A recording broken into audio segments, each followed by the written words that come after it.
meu povo! Estamos no ar com Rede Social Esporte Clube desta, graças a Deus, sexta-feira. Chegou o fim de semana, mas estamos juntos ao vivo pelo canal 9 da NET, 29 TV aberta ou ainda pelo bhnews.tv.br. Você nos acompanha de segunda a sexta neste horário ao vivo, 4h25 da tarde, às 11h30 da noite a reprise e no outro dia, 10h30 da manhã também. Então não tem desculpa para não acompanhar o programa, hein? Passando aí também no fim de semana em horários alternativos na programação da BH News. Fique sempre muito bem informado a respeito do esporte especializado e também do futebol, das notícias, dos assuntos relacionados ao esporte. Inclusive, um dos assuntos relacionados ao esporte é o que nos traz aqui hoje o Rede Social Esporte Clube, bem diferente, falar sobre, mais uma vez, a respeito de marketing esportivo.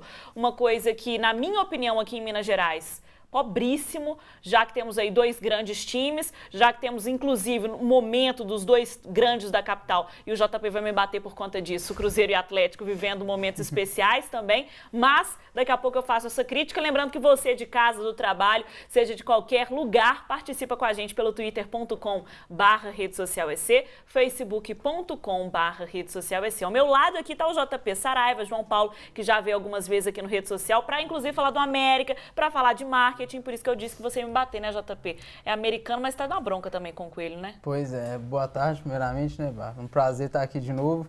Pois é, vamos falar um pouco aí sobre o marketing esportivo, a importância que tem, assim, para todos os clubes e a falta que faz de investir mais nisso aqui em Minas Gerais, né? Nossa, nem fala. A gente vai bater um papo a respeito disso, inclusive com uma visão de uma pessoa de outro estado, que é especialista no assunto, o paulista Bruno Scartozoni. Falei seu nome correto, né? Falou, corretíssimo. Diretor da empresa Ativa, que vai explicar pra gente também o que é a empresa, com que trabalha. Seja muito bem-vindo ao Rede Social, Bruno. Muito obrigado pelo convite. Então vamos lá, gente. Para começar, da última vez que você veio aqui, João Paulo, a gente até comentava mesmo como estava o cenário do marketing no Brasil, o marketing esportivo, obviamente, para ser mais específica. Melhorou alguma coisa aqui em Minas Gerais? Em Minas, assim, não melhorou muito. Tiveram algumas mudanças, assim, em relação ao programa sócio-torcedor, eles deram alguns ajustes, assim, mas ainda tem muita coisa para ser feita, muita coisa a ser melhorada, assim, se for comparar com clubes de outros estados, até de outros países. Tem muita coisa para ser melhorada ainda, em Minas Gerais, aqui nesse quesito, assim, de novos produtos, por exemplo. Eles pensam, às vezes, só em atrair o torcedor, mas não pensam novas táticas para atrair. Valorizar a marca, nada, né? Exatamente. O clube ele tem que ser visto como uma empresa, na verdade, assim, né? Então falta isso ainda. E é interessante ver, o JP comentou muito bem a respeito aí do sócio-torcedor, o tanto que essa iniciativa ajudou o Atlético e ajudou o Cruzeiro, né? A gente tem visto aí, na verdade, a melhora dessas duas equipes começou com o futebol voltando para Belo Horizonte, Independência, Mineirão, e o sócio-torcedor. Foi através do sócio, sem dúvida, que o Cruzeiro conseguiu montar um baita time. Foi através do sócio-torcedor do Atlético que o Independência virou um caldeirão lotado de pessoas, e isso virou o Brasil inteiro viu, né? O mundo inteiro viu com o Atlético, o torcedor do Atlético acompanhando de perto a equipe em diversos países aí na Libertadores da América. Agora, em produtos licenciados, coisas que levam a marca do Cruzeiro, que levam a marca do América, que levam a marca do Atlético, ainda é muito pouco. Mas está melhorando sim, principalmente com o surgimento da Paladoro. Explica pra gente o que é. Pois é, a Paladoro é uma empresa que vem surgindo agora, é uma empresa focada em produtos sociais, roupas sociais, referentes à América, Atlético e Cruzeiro a princípio. Então, ela vem uma camisa social, vem o bordado ou o coelhinho, ou a raposa ou o galinho. O que isso significa? Que os torcedores agora não precisam mais ficar sempre tendo que utilizar camisas sociais e abandonar o clube. Eles podem torcer em qualquer ocasião, e ter estilo para torcer, né? E nem precisa ir num casamento com a blusa do time, né? Pois matando a mulher, namorado de raiva e tudo mais. Pois é, esse é o principal motivo, assim, na verdade, porque o torcedor, às vezes, ele se sente um pouco proibido de utilizar a camisa do clube em várias situações. Com a Paladoro não vai ter esse problema mais, ele pode utilizar em formatura, casamento, qualquer tipo de festa mais social, assim, né? E como que foi o surgimento disso, essa ideia? Foi justamente, eu conheço, né, os diretores, os idealizadores e tudo, não conheço infelizmente ainda pessoalmente, mas em breve, quem sabe, foi um pensamento real de um torcedor de viver a realidade, de ver que não tem como andar num casamento, ir numa festa, ir numa formatura vestido a blusa do Cruzeiro, vestido com a blusa do Atlético, e aí falou, pô, eu quero usar o meu time o tempo inteiro, 24 horas por dia, mas como que eu vou usar? Não tem como. Aí foi, vou fazer uma marca. É exatamente isso. Surgiu dessas situações, assim, de querer utilizar a camisa do clube numa festa de 15 anos, num casamento e não poder, porque não é uma festa adequada para se utilizar a camisa comum de clube. Então, poxa, mas a gente pode juntar a camisa social com o clube. Então, daí que surgiu a ideia mesmo. Foi sentimento de torcedor, assim, que partiu a ideia desse projeto. Muito apaixonado, né? Não largo o time pra nada nesse mundo. Bruno, eu queria que você explicasse um pouquinho da empresa, como que funciona, a sua relação com o marketing esportivo. Pois é, a Ativa Esporte, ela tem uma característica muito específica, né? Porque quando você fala de marketing esportivo no Brasil, a maioria das pessoas já pensam logo em agenciamento de jogador, assessoria, coisas desse tipo, que tudo bem também é marketing esportivo. Mas o nosso foco é completamente do outro lado, né? Então, o que a gente cuida é de como as empresas e as marcas podem se beneficiar do esporte, né? Para vender mais, para construir marca, para construir relacionamento com o consumidor. Então, o meu foco acaba sendo um foco que geralmente não é o que está na mídia, né? Não é o que as pessoas olham, mas é um mercado que está crescendo muito por causa, inclusive, de Copa e Olimpíadas, né?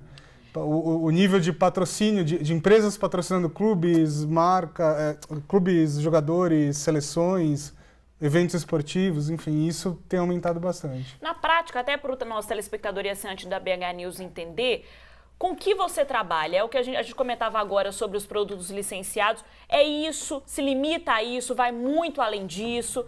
Aqui? Não, na verdade é um pouco diferente disso, né? Então, por exemplo, vamos imaginar que uma marca está patrocinando a Copa do Mundo, né?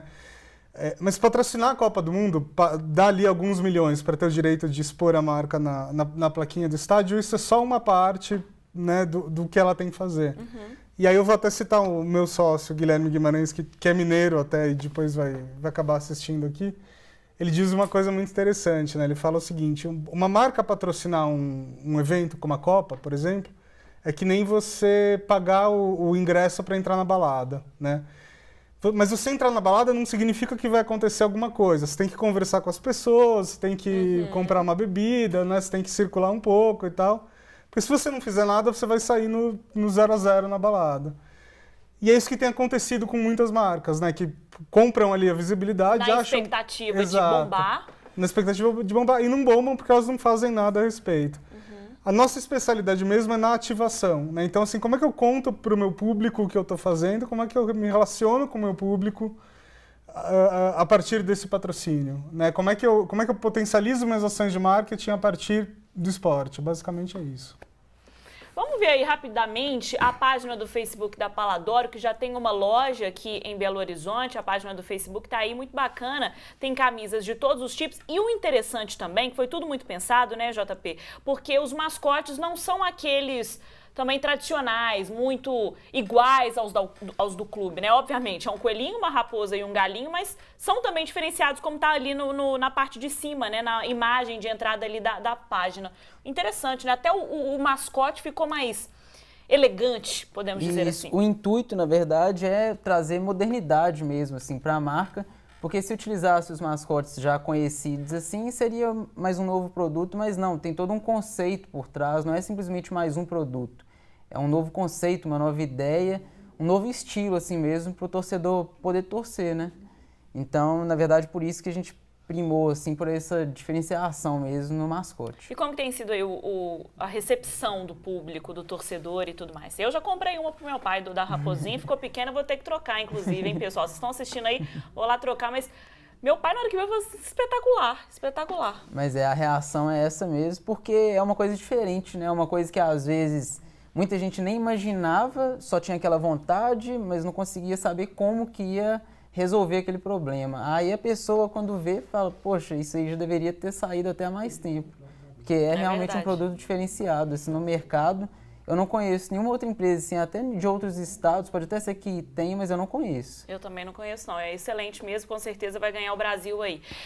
Bruno, por favor, falando agora do marketing esportivo, você citou aí muito bem, a gente entendeu com o exemplo da boate, tudo, da balada. Agora, Vamos citar uma marca aí, uma marca que poderia patrocinar, por exemplo, a Copa do Mundo. E essa marca já deu os milhões e agora vocês precisam bombá-la. Que tipo de iniciativa, de estratégia para bombar uma marca, além, é claro, da marca mesmo ali estampada no estádio, estampada em tendas e tudo mais? Que tipo de estratégia, por exemplo? Olha, eu vou até citar um exemplo real, que não é nosso, mas acho que é um dos exemplos mais legais que tem. Né? A Procter & Gamble, por exemplo, é patrocinadora não da Copa, mas das Olimpíadas, né? E aí, nas últimas Olimpíadas, ela fez toda uma campanha em cima disso, onde ela se colocava como Proud Sponsors of Moms, né? Então, os orgulhosos patrocinadores das mães, né? Então, ela desenvolveu toda uma campanha em cima disso. A mãe do atleta, né? A mãe do atleta que vai vendo o filho crescendo, a mãe do atleta que, de repente, está numa Olimpíadas vendo o filho, mas o cara já é um marmanjão, sei lá, andando na piscina, mas para ela vê ainda como o garotinho que estava aprendendo, né? E a partir disso eles desenvolveram uma série de ações, né? Então, por exemplo, eles tinham uma casa lá em Londres, onde eles abrigaram mães de atletas do mundo inteiro, né? Atletas que eram patrocinados pela Procter também. Então você tinha promoções ligadas a esse conceito, você tinha um site ligado a esse conceito, você tinha um filme para TV e para internet super emocional, que foi, sei lá, teve milhões de visualizações, todo mundo compartilhou, todo mundo falou sobre isso, né? Mas por que eu gosto de citar esse exemplo? Porque eles pegaram um ângulo específico ali, é um ângulo que só Procter & Gamble, ou talvez pouquíssimas outras marcas poderiam falar, né? Que é um pouco diferente dos maiores exemplos que a gente vê aqui no Brasil, né? Eu prefiro não citar as marcas brasileiras, Sim. porque acho que seria antiético da minha parte. Claro. Mas a gente vê várias campanhas que, se você tirar aquela marca e colocar do concorrente, dá na mesma. Né?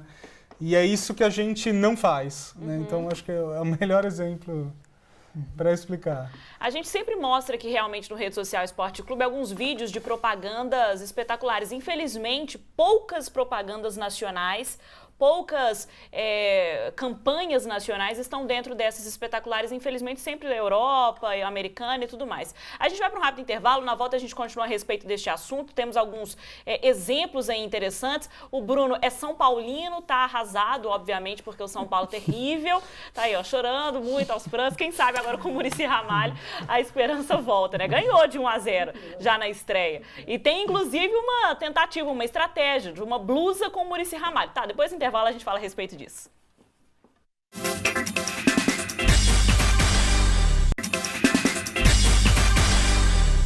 Voltamos com o Rede Social Esporte Clube Especial desta sexta-feira, falando sobre marketing esportivo, sobre iniciativas, enfim, tudo que precisa ser feito aqui em Minas e que não está sendo feito, infelizmente, mas que a Paladora está aí inovando muito, muito bacana, muito legal mesmo. As blusas são lindas, a malha espetacular, muito bem feita e ainda carrega a cor, o mascote do seu time, né, meu filho? Dá pra você ir trabalhar carregando o Cruzeiro, o Atlético e o América, você é apaixonado. Aqui pelo twitter.com/rede social, esse é o Lucas Barbosa.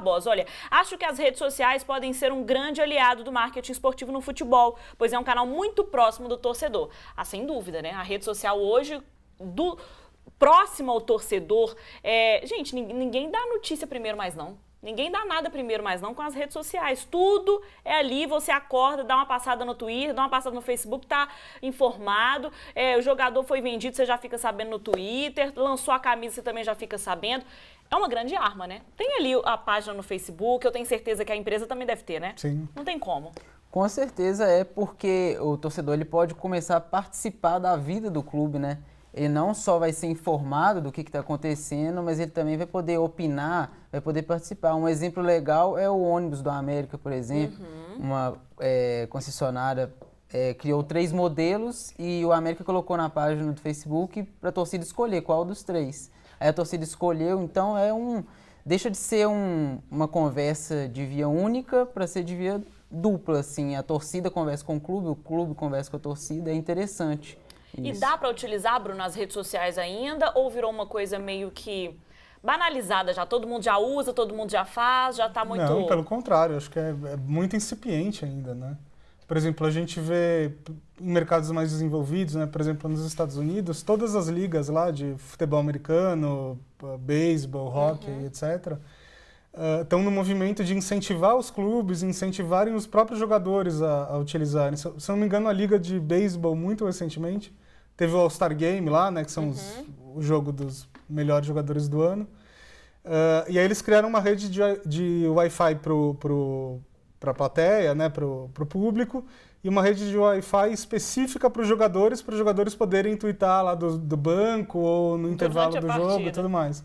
Para garantir que, se desse algum problema na rede geral, os jogadores iam conseguir se comunicar com o público. Espetacular. Então, agora me conta do São Paulo, Bruno. O que está acontecendo com esse São Paulo? Poxa, assim, eu não quero entrar em politicagem de clube, até porque eu não tenho nada a ver com São Paulo, eu não sou...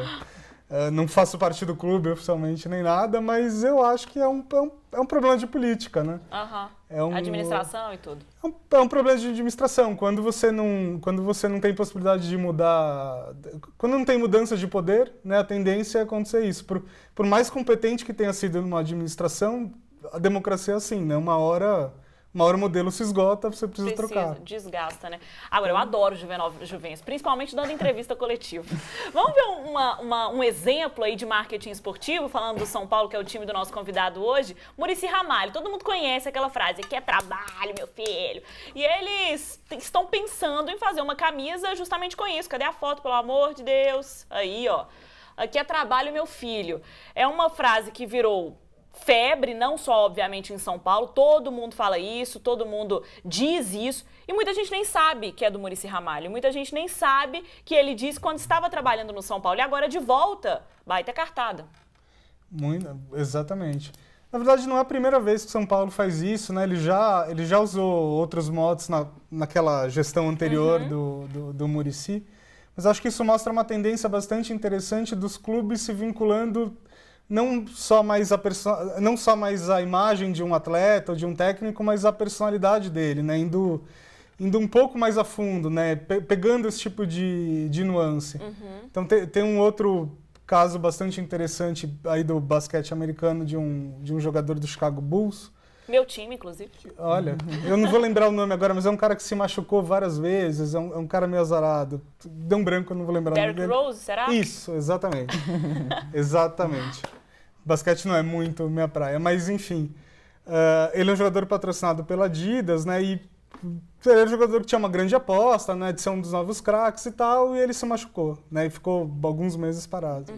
E no momento que ele estava voltando às quadras, né? A Adidas pegou e fez um documentário para a web em 2 partes. É basicamente um documentário, linguagem de documentário e tudo mais. É o que a gente chama de branded content, né? Contando como é que foi essa recuperação do jogador e qual que era a expectativa dele de voltar para a quadra e tal. Então, olha que interessante, a marca indo a fundo quase que no psicológico do jogador, né? E isso é uma coisa que a gente não via, sei lá, 5 anos atrás. Isso é mesmo uma tendência. Agora eu quero saber a opinião dos dois para essa pergunta. Em cima dessa notícia, dessa imagem, melhor dizendo, que a gente vai colocar. O pessoal do Corinthians, eles fizeram um plano funerário. Tem limite, gente, para as coisas? Porque aí tem o plano que chama Corinthians Sempre, Corintiano para Sempre, Corinthians para Sempre que chama. Tem limite ou não? Ou isso aí foi uma atitude bacana? Quer responder primeiro? Bom, eu acredito que existe limite, mas eu acho que eles não passaram do limite. Eu acho que é um produto que muito torcedor às vezes almeja, não que almeja utilizá-lo tão em breve, né? Mas almeja utilizar um dia, poxa, se for, vai acontecer, então eu quero que seja com as cores do meu clube. Então eu acho que é um novo produto, uma nova possibilidade, assim. Acho que eles não ultrapassaram o limite, não. Concordo completamente com você. Também não vejo esse limite sendo ultrapassado. Acho que ele existe, mas nesse caso ficou longe disso. Até porque a gente vê várias pessoas que, né, morrem e pedem para colocar a bandeira por cima do caixão. Não deixa de ser uma extensão disso, né? Esse produto não deixa de ser uma garantia para que a pessoa vá ter esse tipo não é que a pessoa vai ter homenagem, mas ela vai homenagear o clube nesse momento. E essa ideia pode até ter surgido disso mesmo. É uma ideia que surgiu dos clientes, às vezes. Nossa, eu quero a bandeira. Eles, poxa, pode ser uma coisa maior. Então, veio da torcida mesmo. Aí né? tem na identidade aquilo, né? Sou doador de órgão, embaixo vai ter escrito: eu tenho o plano do meu time, coloquem tudo quando eu falecer, meu Deus. Gente, paixão é isso, futebol traz isso para as pessoas, né? Agora, eu vou te fazer uma pergunta, Bruno, se não for pergunta boba, você me desculpe, tá? Mas me veio isso agora. Com o Brasil agora vivendo esse momento tão especial, né? Copa do Mundo, tivemos a Copa das Confederações, Copa do Mundo e depois as Olimpíadas. Manifestações, muita coisa de ruim aconteceu através dessas manifestações. O que poderia ser 100% bom não ficou por conta de vândalos, confusões e tudo mais. Inclusive o Joseph Blatter, durante a Copa das Confederações, houve aí um boato de que a Copa poderia ser cancelada, que muita gente estava com medo de vir para cá, que não ia ter turista, que a Copa não ia fazer sucesso.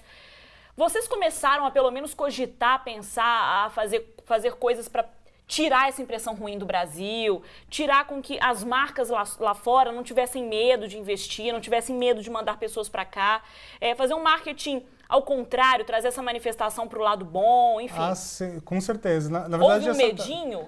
Houve um medinho, inclusive, das marcas daqui, né? Nem das de fora. A maior preocupação, acho que foram das marcas brasileiras mesmo, né?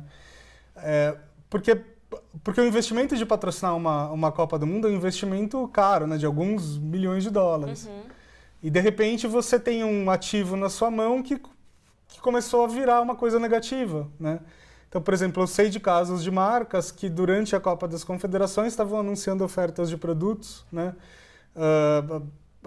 Batendo nessa tecla de que somos um patrocinador oficial FIFA, e eles eram atacados todos os dias nas redes sociais. Justamente por conta disso. Exato. De uma forma muito resumida, eu acho que a tendência agora é essas marcas procurarem se associar à Copa e a futebol com projetos ligados mais a causas sociais. Eu acho que assim eles conseguem reverter um pouco, né, desse problema. Você está otimista com a Copa aqui no Brasil? Você acha que vai ser um sucesso? Acho que vai ser um sucesso porque, por mais críticas que a gente possa ter, todo brasileiro sempre sonhou em ter a Copa aqui, né? Talvez a gente não tenha sonhado em ter a Copa desse jeito, mas ter a Copa e poder ir num jogo da Copa, né, acho que isso quase todo brasileiro sonhou. Mas o sucesso em relação lá fora, que eu pergunto assim, você acha que a gente vai fazer bonito em relação a isso, que o Brasil vai fazer bem? Olha, é que lá fora não aparece, né? Os problemas não aparecem direito. Então, agora, por exemplo, a gente fica sabendo, né, que na Alemanha também tinha protesto, na África do Sul também tinha protesto, mas isso chegou até a gente? Não, né? Então, também não vai chegar tanto assim até lá. A não ser que as manifestações chegarem no nível que chegaram em junho, né? Aí pode ser que seja um problema. Mas, de uma maneira geral, o Brasil como sociedade ganha. Eu acho que a nossa imagem como sociedade ganhou muito lá fora, né? Então, de alguma maneira, a gente acaba se beneficiando também. Tomara, gente. Antes da gente ir embora, deixa-me só falar aqui que no confronto Brasil e Alemanha pela repescagem da Copa Davis já estamos mal, viu? Perdemos com o Rogerinho do Silva e perdemos também com o Tomás Bellucci nesta sexta-feira. Lembrando que o confronto vai até domingo e já perdemos aí 2 competições. 2 jogos, melhor dizendo, na repescagem contra a Alemanha. Tomás Bellucci, eu já desisti de você, viu, meu filho? Infelizmente. O Atlético ganhou ontem por 3-0 contra o Coritiba. Eu pensava que seria um jogo mais difícil, pensava que o Atlético não conseguiria esses 3-0. E ainda no primeiro tempo, se não me engano, né, comecei a cambalear durante o jogo dormindo. E o Jô, né, voltando da seleção brasileira, marcando os 3 gols. E, claro, gostei muito da afirmação dele. Espero que isso dê moral para o Atlético continuar no Campeonato Brasileiro, já que a prioridade é o Mundial de Clubes. Na segunda-feira a gente volta falando sobre tudo que vai rolar nesse fim de semana, sobre Campeonato Brasileiro, sobre Copa Davis, sobre o UFC, enfim, sobre tudo que ronda no esporte especializado. Paladoro fica onde? Fica na Rua Sergipe, 1339, na Savassi mesmo. Tranquilo, e tem loja online também, Vai ter a loja online em breve, é paladoro.com.br. E no Facebook, só facebook.com/paladoro? /Paladoro Virtual. JP, muito obrigado, nós somos parceiros aí, volte sempre no Rede Social Esporte Clube. Dá um jeito nesse América, pelo amor de Deus. Eu que agradeço, muito bom participar novamente, Barra. Bruno Scartozoni, toda vez que eu vou falar o sobrenome eu tenho que dar uma olhada para não falar bobeira, né, Bruno? Mesmo, é complicado. Muito obrigada pela sua participação. Eu que agradeço. Parabéns, vai fazer algumas palestras aí hoje ainda, né? Pois é, sobre outro tema, na verdade, mais ligado a marketing, né, na PUC daqui, mas não sei o endereço, para falar a verdade. É paulista, né, gente? Não tem como saber tudo de Belo Horizonte. Mas quem quiser saber sobre Ativo Esporte é www.ativoesporte.com.br. www.ativaesporte.com.br ou facebook.com/ativaesporte. Fale com seu sócio, que é mais fácil ele vir aqui, já que ele é mineiro. Pois é, que ele esteja aqui. Mas ele mora lá. Então não, mas o Rede Social está aberto aí às participações. Muito obrigada, Bruno, e não dê um jeito no São Paulo, porque eu não fico chateada. Muito bem, gente, na segunda-feira a gente se encontra, excelente fim de semana e até lá.